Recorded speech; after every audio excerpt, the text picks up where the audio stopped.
Shalom Bapak Ibu, saudara-saudara yang kekasih dalam Tuhan Yesus Kristus.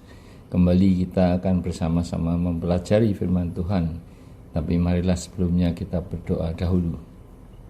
Tuhan Allah Bapa kami yang ada dalam kerajaan surga yang mulia, terima kasih ya Tuhan atas pagi ini, atas hari ini yang telah Kau sediakan bagi kami. Atas pemeliharaan-Mu, atas kemurahan-Mu ya Tuhan. Kami kembali akan mempelajari firman-Mu ya Tuhan. Urapi lidah dan bibir hamba-Mu agar sesuai dengan isi hati-Mu ya Tuhan. Dan biar Roh Kudus juga mengurapi anak-anak-Mu yang mendengarkan firman ini, supaya mereka mendapatkan hikmat, mengerti firman-Mu dan melakukannya dalam kehidupan mereka sehari-hari. Berbicaralah Tuhan, kami siap untuk mendengarkan. Dalam nama Tuhan Yesus kami berdoa dan mengucap syukur. Amin. Saudara-saudara, firman Tuhan yang akan kita pelajari diambil dari 2 Tawarikh 20 ayat 1 sampai 20. Nah, silakan saudara membuka Alkitab dan membaca sendiri. Temanya saya berikan pujilah Tuhan. Nah, di dalam kitab ini dituliskan pasukan Bani Moab, Bani Amon dan Meumin menyerang Yosafat. Nah, bagaimana respon Yosafat di dalam ayat 3? Yosafat menjadi takut, lalu mengambil keputusan untuk mencari Tuhan. Ia menyerukan kepada seluruh Yehuda supaya berpuasa. Ya, bukankah ini biasa terjadi? Kita takut ketika menghadapi masalah, apalagi yang mengancam jiwa atau keamanan keluarga kita, ataupun masalah keuangan, mau bangkrut, masalah pidana, dan sebagainya. Saudara-saudaraku, kita mudah memuji Tuhan ketika tidak ada masalah dalam kehidupan kita. Semuanya lancar-lancar saja, hidup berkecukupan, bahkan berkelimpahan, sehat walafiat, tidak ada masalah dalam keluarga dan sebagainya. Tetapi, bagaimana jika kehidupan kita sedang diterpa badai kehidupan, ombak samudra masalah, serba amburadul dan semuanya tidak mengenakan hidup kita? Apakah kita masih dapat memuji dan menyembah Tuhan? Atau mungkin kita malah kecewa dan meninggalkan Tuhan? Atau mencari jalan pintas yang lain agar dapat selesai secepatnya? Seperti mencari dukun, mencari perlindungan orang kuat, atau lari dari masalah dengan jalan mabuk-mabukan atau mengkonsumsi narkoba, yang semuanya itu hanyalah pelarian semu. Berpuasa dalam Yesaya 58 dikatakan bahwa puasa itu tidak akan diperhatikan Tuhan karena kamu masih mengurus urusan-urusanmu dan mendesak buruh-buruhmu masih berbantahan dan berkelahi. Puasa yang akan diperhatikan adalah jika melepaskan tali-tali kuk dan mematahkan kuk, memerdekakan orang-orang yang teraniaya, membagi roti dan pakaian kepada orang-orang miskin, tidak menghakimi dan memfitnah dan menjadi terang. Dengan kata lain, berpuasa adalah untuk tujuan refleksi, mawas diri, bercermin, untuk memperbaiki karakter, sikap hati diri kita, sehingga Tuhan akan menjawab doa kita. Kita akan ditolong Tuhan, akan dituntun, diperbaharui kekuatannya sebagai Raja Wali Muda. Seperti taman yang dialiri air, seperti mata air yang tidak pernah mengecewakan, dan membangun tembok yang sudah runtuh berabad-abad. Dalam ayat 6, katakan Yosafat berserah total.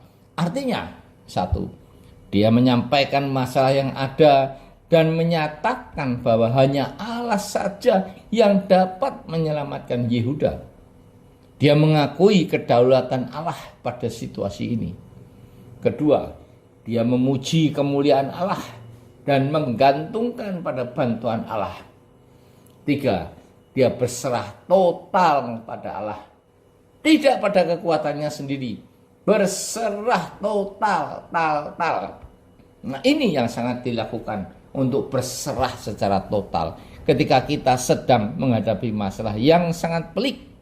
dan juga ada keterbatasan waktu untuk menyelesaikannya, seperti hutang yang sudah jatuh tempo tetapi tidak dapat melunasi sehingga rumah akan disita bank.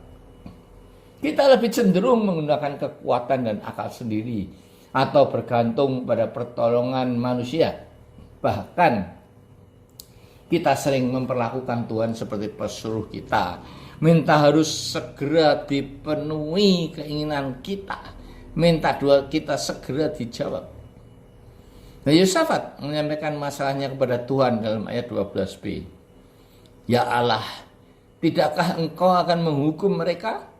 Karena kami tidak mempunyai kekuatan untuk menghadapi laskar yang besar ini yang datang menyerang kami. Kami tidak tahu apa yang harus kami lakukan. Tetapi perhatikan, mata kami tertuju kepadamu.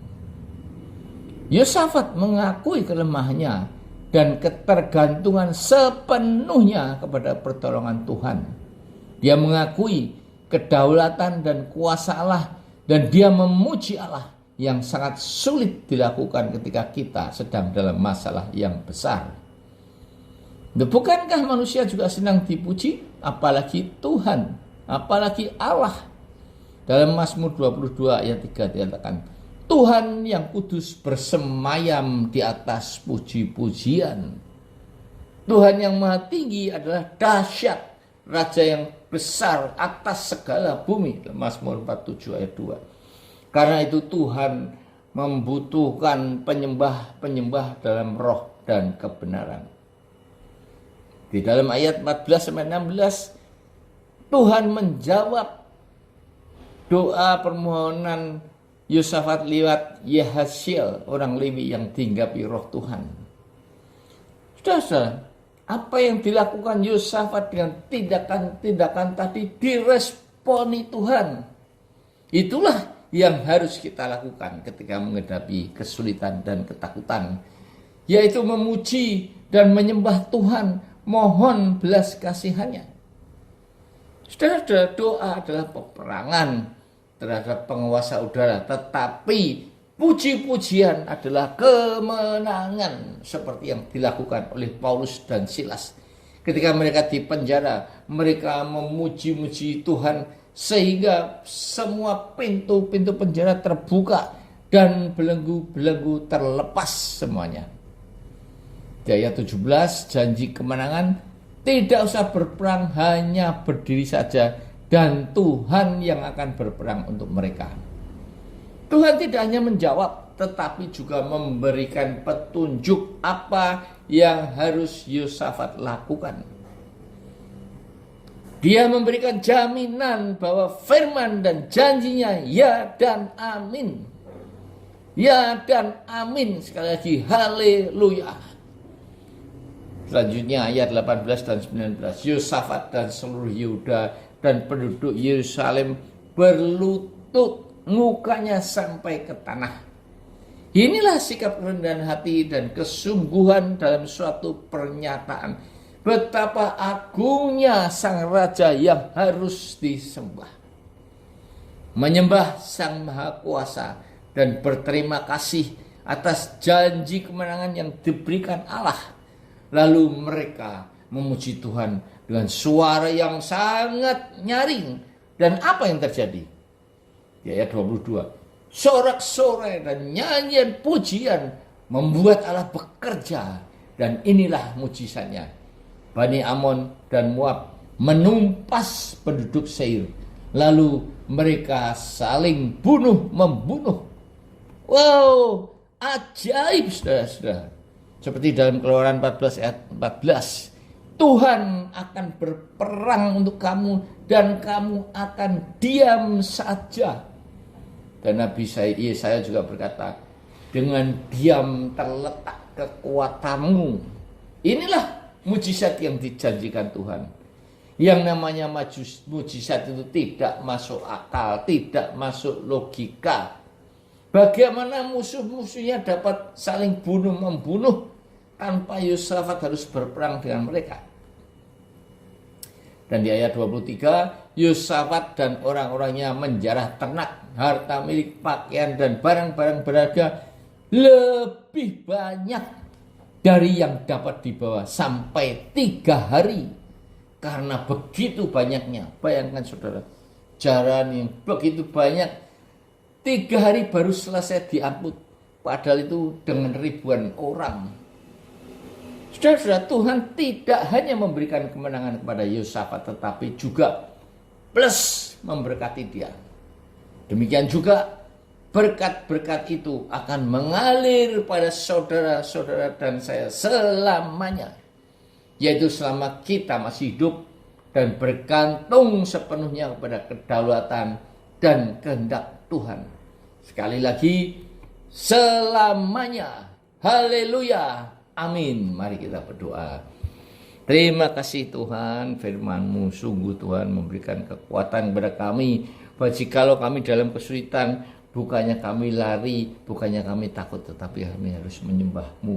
Kami harus memuji-Mu, memuliakan nama-Mu ya Tuhan, sehingga Engkau bekerja menyelesaikan masalah-masalah kami. Karena itu Tuhan, kami berdoa bagi mereka yang saat ini sedang dalam masalah, agar menjadi pelaku firman sesuai dengan firman ini, yaitu memuji, menyembah Engkau, sehingga Engkau memberikan jalan keluar, karena Engkau adalah Allah yang adil dan setia. Demikian juga Tuhan yang sedang sakit dan mempunyai banyak penyakit yang tidak dapat disembuhkan secara medis, Tuhan, bagi-Mu tidak ada yang mustahil. Jamah mereka Tuhan, dalam nama Tuhan Yesus mereka akan sembuh. Terima kasih Tuhan, kami selesai berbicara, dan biarlah Roh Kudus terus bekerja mengurapi anak-anak-Mu yang mendengarkan firman-Mu, sehingga mereka benar-benar merasakan apa arti mujizat. Dalam nama Tuhan Yesus kami berdoa dan mengucap syukur. Amin.